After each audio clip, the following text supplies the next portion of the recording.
Hello everyone, welcome to Eklavya study point and I am Sachin. आज की इस वीडियो में आप सभी को क्लास 11th हिंदी इलेक्टिव से जो आपका काव्य खंड है उसमें से जो कबीर के पद हैं, तो उसमें दूसरा पद है बालम आवो हमारे गेहरे।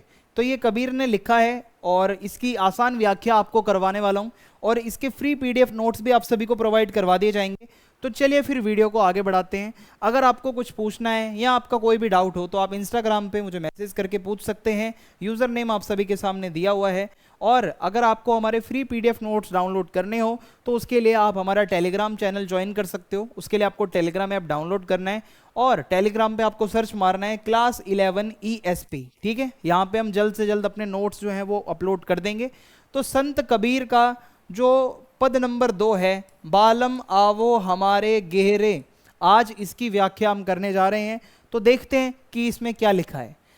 बालम आवो हमारे गेहरे, तुम बिन दुखिया देहरे, सब कोई कहे तुम्हारी नारी, मोको लगत लाज रे, दिल से नहीं लगाया तब लग कैसा स्नेह रे, अन्न न भावे नींद न आवे, गृह बन धरे न धीरे रे, कामिन को है बालम प्यारा, जो प्यासे को नीर रे, है कोई ऐसा पर उपकारी, पिवसो कहे सुनाए रे, अब तो बेहाल कबीर भयो है, बिन दिखे जीव जाए रे।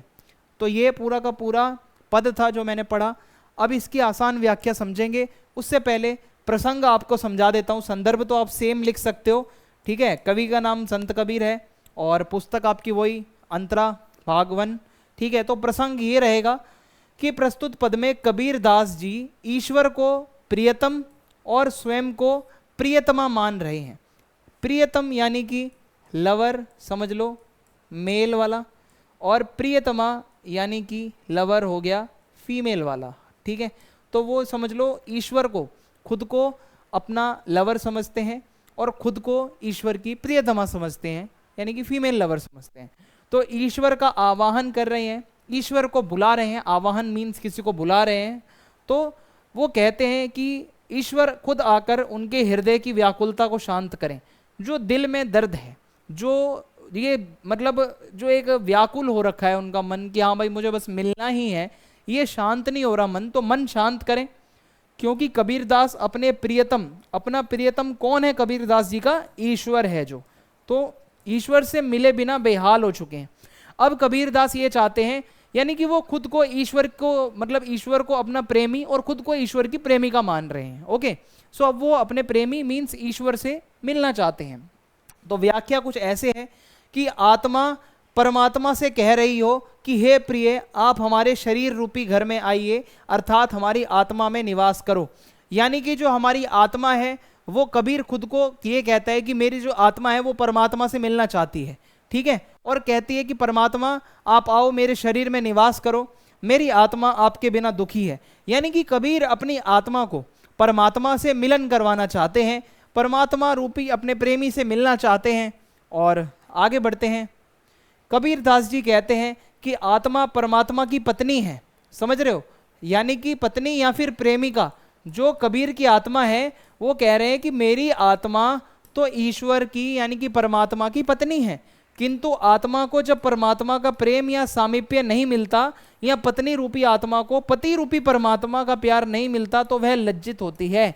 यानी कि मैं तो आपको अपनी पत्नी समझती हूँ और आप मेरे पति हो परमात्मा, अगर आप नहीं मिलते तो मुझे तो लज्जा आती है। ये दुनिया मेरे ऊपर मतलब वो थू थू करती है कि तेरे तो पति मिलते ही नहीं तुझसे, तेरे तो परमात्मा कभी तुझसे मिलेंगे ही नहीं, तो अब मुझे लज्जा आने लगी है। हे परमात्मा, हे मेरे पति, आप आओ और मुझसे मिलो। आत्मा को ऐसा लगता है कि परमात्मा ने उन्हें दिल से नहीं लगाया तो स्नेह की अभिव्यक्ति नहीं हुई। यानी कि जो कबीर दास जी की आत्मा है वो ये चाहती है कि परमात्मा उस आत्मा को अपने दिल से लगाए, तभी तो प्यार होगा, सच्चा प्यार। तो प्रेम के प्रकटीकरण हेतु परमात्मा का आत्मा को अपने वक्ष से लगाना आवश्यक है। यानी कि अगर प्रेम प्रकट करना है तो परमात्मा को आना पड़ेगा, इस आत्मा को गले लगाना पड़ेगा, तभी पता चलेगा कि कितना प्यार करते हैं। ओके, यहां तक समझ आ रहा है आपको? अब आगे देखते हैं। उनके प्रेम की अभिव्यक्ति के बिना, उनकी उपेक्षा के कारण प्रेमिका रूपी आत्मा को ना तो खाना अच्छा लगता है, ना नींद आती है, घर हो या वन, कहीं भी धैर्य धारण नहीं कर पाते। यानी कि अब कबीर ये कहते हैं कि जो मेरी आत्मा है वो परमात्मा से मिले बिना इतनी परेशान, इतनी दुखी हो चुकी है, ना तो मेरे को भूख लगती है, ना मेरे को खाना अच्छा लगता है, ना मेरे को नींद आती है, चाहे मैं घर पर हूँ, चाहे मैं जंगल में हूँ, मैं कहीं भी जाऊँ मुझे शांति नहीं मिल पा रही है, वो धैर्य नहीं मिल पा रहा है। तो मेरे को जल्दी से जल्दी मेरी जो आत्मा है वो तड़प रही है परमात्मा से मिलने के लिए। जिस प्रकार काम भाव से आसक्त नारी को अपना प्रियतम प्यासे को जल के समान प्यारा लगता है, उसी प्रकार आत्मा को भी परमात्मा प्यारे लगते हैं। कि कोई ऐसी स्त्री जो बहुत ज़्यादा चाहती है अपने पति के पास रहना, ठीक है, अपना प्यार देना पति को और पति से प्यार लेना, तो वो जैसे उसको उसका पति मिलता है ना, जब स्त्री बहुत ज़्यादा चाहती हो कि उसका पति उसके पास हो, वो काम भावना से पूरी आसक्त हो, और उसको जैसे ऐसा लगता है उसका पति मानो जैसे प्यासे को पानी मिल गया हो। तो इसी तरीके से जो कबीर दास कहते हैं मेरी जो आत्मा है वो भी ऐसे ही तड़प रही है जैसे कि प्यासे को पानी चाहिए होता है ना, वैसे मुझे परमात्मा के दर्शन चाहिए, मुझे परमात्मा चाहिए कि वो यहाँ पर आए।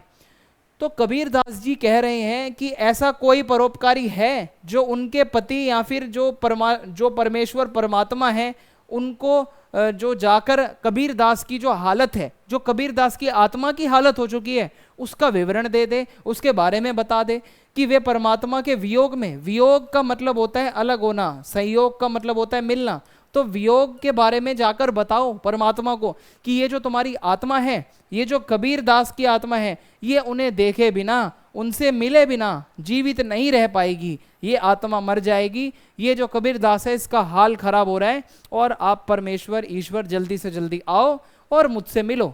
तो बालम आवो हमारे गहरे, यानी कि बालम जो परमेश्वर आओ और मेरी आत्मा को गले लगाओ और हमारे शरीर में अपना प्रवेश करो।